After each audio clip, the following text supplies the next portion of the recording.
Chapter 1 के आगाज़ में हमें ये बताया जाता है कि लड़के ने एक एंजल गॉड को देख लिया होता है, जिसकी वजह से उसकी आंखें जलने लगती हैं और वो अंधा हो जाता है। फिर चंद सालों के बाद हमें दिखाया जाता है कि वो लड़का अब अंधा हो चुका है और उस लड़के का नाम लिंकी है और वो अपनी आंट के इधर रहता होता है और उसका एक भाई भी होता है। फिर हमें ये दिखाया जाता है कि उसकी आंट उसे पालती है और उसके वालिदैन भी मारे जाते हैं और डेली बेसिस पे डॉक्टर आते हैं और उसका चेकअप करके जाते हैं। चैप्टर 2 के आगाज़ में हमें ये दिखाया जाता है कि जो डॉक्टर लिंकी का मेडिकल चेकअप करने के लिए आया होता है वो अब जा चुका होता है। इसके बाद हमें ये दिखाया जाता है कि जो लिंकी की आंट है वो लिंकी से पूछती है कि तुम्हारे डॉक्टर ने मेडिकल चेकअप में क्या बताया, कि तुम्हें क्या बीमारी है, या तुम्हारी तबीयत अब ठीक है या नहीं। तो इस पर लड़का जवाब देता है कि मेरी तबीयत अब ठीक है, आपको मेरी फिक्र करने की ज़रूरत नहीं। इस पर लिंकी की आंट कहती है कि मुझे तुम्हारी फिक्र हो रही थी। इस पे लिंकी कहता है कि आपको मेरी फ़िक्र करने की कोई ज़रूरत नहीं, मेरी तबीयत बिल्कुल ठीक है। इसके बाद हमें ये दिखाया जाता है कि लिंकी की आंट लिंकी से पूछती है कि तुम इतने दिनों से स्कूल भी नहीं जा रहे, कहीं तुम्हें दोबारा स्कूल के पुलिस ने तंग तो नहीं किया। इस पर लिंकी का भाई का फ़ौरन जवाब देता है कि नहीं, वो लोग मेरे भाई को कभी तंग नहीं कर सकते क्योंकि वो लोग मेरे भाई के बड़े अच्छे दोस्त हैं।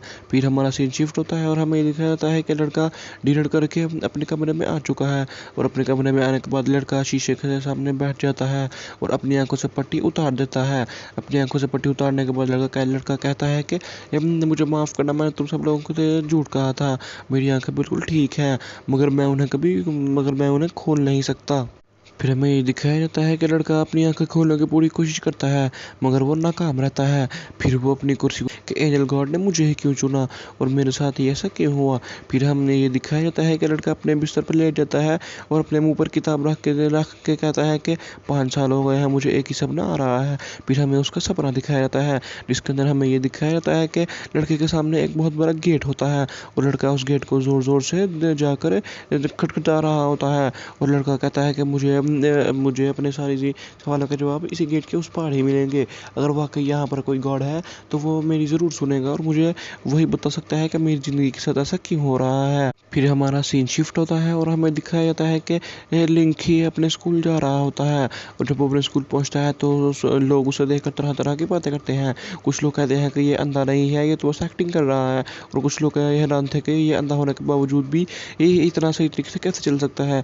फिर हमें ये दिखाया जाता है कि लिंकी उनकी बातों को नज़रअंदाज करते हुए अपनी क्लास की तरफ जा रहा होता है। जब लिंकी अपनी क्लास गेट पर पहुंचता है तो क्लास किसी यार लिंकी के पास आती है और लिंकी का बैग उसे पकड़ लेती है और उसे कहती है कि मैं क्लास की सीआर हूँ और मैं तुम्हारी मदद करूँगी। फिर एक और लड़का आता है और वो लिंकी का आकर बैग पकड़ लेता है और वो भी यही कहता है कि तुम्हें किसी की ज़रूरत होगी तो तुम हमारे पास बिला झिझक आ जाना।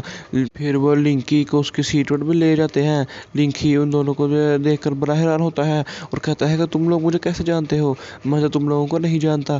फिर इसके बाद हमारा सीन शिफ्ट होता है और हमें दिखाया जाता है कि लड़के की आंट ने उन तीनों से कहा होता है कि मेरा भांजा जो है वो ज़रा अंधा है और उसकी तुम लोग मदद करना, उसे स्कूल में तनहा ना छोड़ना, और इसलिए हम लोग तुम्हारी मदद करने के लिए आए हैं। फिर हमें ये दिखाया जाता है कि ये लड़का जाकर अपनी सीट पर बैठ जाता है और तभी सोच रहा होता है कि अब लेक्चर कब होगा। उसके बाद दिखाया जाता है कि टीचर क्लास में आ जाती है और वो भी डेक्सिया सिटी की हिस्ट्री बताने लगती है और उस मजिस्ट्रेट फॉक के बारे में लेक्चर होता है पूरा। और इस लेक्चर के बाद हीरो सोचता है चलो कुछ तो मुझे अच्छा मिला। सो या गाइस, यही थी आज वाली वीडियो। यहाँ पर हमारा चैप्टर 2 भी ख़त्म होता है। मुझे उम्मीद है कि आपको ये वीडियो पसंद आई होगी। अगर पसंद आई हो तो वीडियो को लाइक और चैनल को सब्सक्राइब जरूर करना। तो मिलते हैं अगली वीडियो में। Good bye.